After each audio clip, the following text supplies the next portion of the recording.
Like if you can have that work ethic when it's not even returning anything, right? Because we're programmed to reciprocate.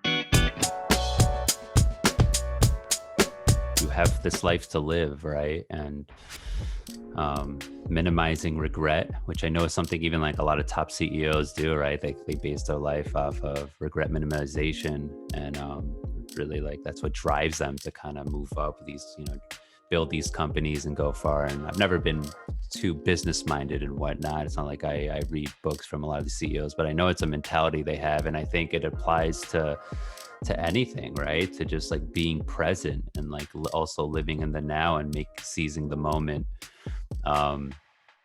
and also loving the work.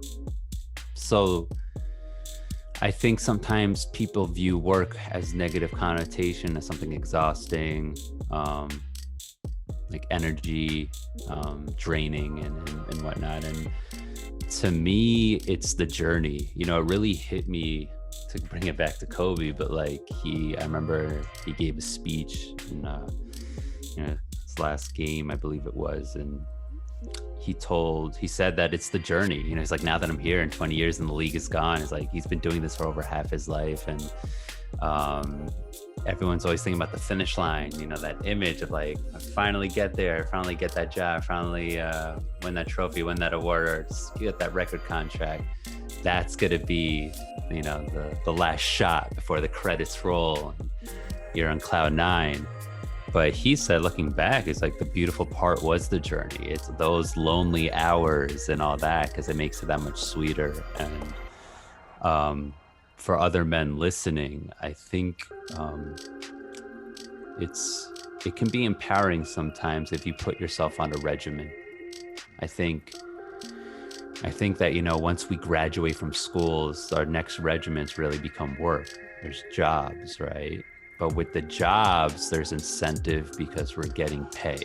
Where in school, it was really just grades, but like, you're not, right? So I think to be able to come up with a regimen that doesn't reward you right away, or you don't have a guarantee income or a guarantee prize, right? Anything in the end to look forward to. That shapes you, because if you can, like, I'm putting all these hours and not getting paid yet, right? Like if you can have that work ethic when it's not even returning anything, right? Because we're programmed to reciprocate, tit for tat, right? That's the thing with love too, relationships. We want it to be reciprocal. When it doesn't become reciprocal, then there's tension within the relationship. And my relationship with my crafts, it hasn't given me anything back as far as what my long-term goals are, but I'm still showing up, knocking at the door, and I'm now conditioned. I think we have to acclimate to that type of mentality, just like we have to acclimate to all environments.